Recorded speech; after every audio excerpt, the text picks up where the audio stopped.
one of the key defining features of Europe, just in general, especially Southern Europe, is the Alps. This gave credence to almost every aspect of wine that we know in some of our favorite terroirs, from France to Italy, Germany, Spain, Portugal, is all shaped by the Alps. All of this begins basically right here in Switzerland. This is kind of the birthplace of it.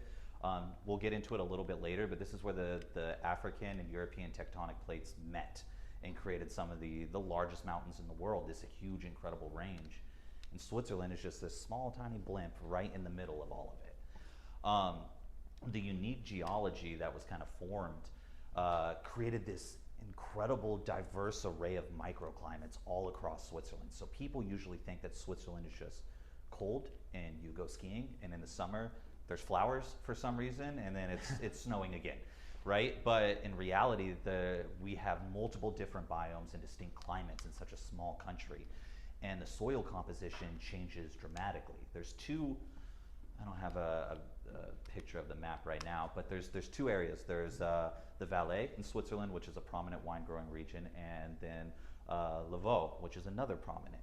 Now you have two entirely different microclimates, soils, biomes, diversity, even different AOC like grapes and varietals that can grow there, and they're only 31 miles apart. The amount of change and diversity you get from just traveling, like going to Sonoma, cutting over to Paso Robles, and the entire typography and geography changes on you. It's a really incredible reality that kind of Switzerland sits in. And then you have the glaciers. So about 100,000 years ago, the one thing that they all had in common is that they were covered in about a kilometer of ice. The glacial recession really kind of hit its peak around 15,000 years ago, depositing all the sediment, soil deposits, and the majority of the water for the lakes that we know all throughout Europe. All of it originates right there in Switzerland. The Rhone, the Rhone River Valley in France, some of the great mineral deposits, soil deposits that we become really accustomed to some of the most incredible French wines. Wow, that was a long breath. All originate right here in Switzerland. It all begins right here. The Rhone Glacier. The Rhone Glacier. And then the Alps, which we already kind of covered, covers around like 61%, depending on what map you're looking at and what elevation.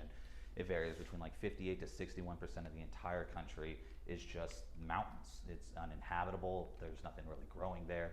So the majority of all the other, like where we live, where we grow, everything just exists in that small 40%.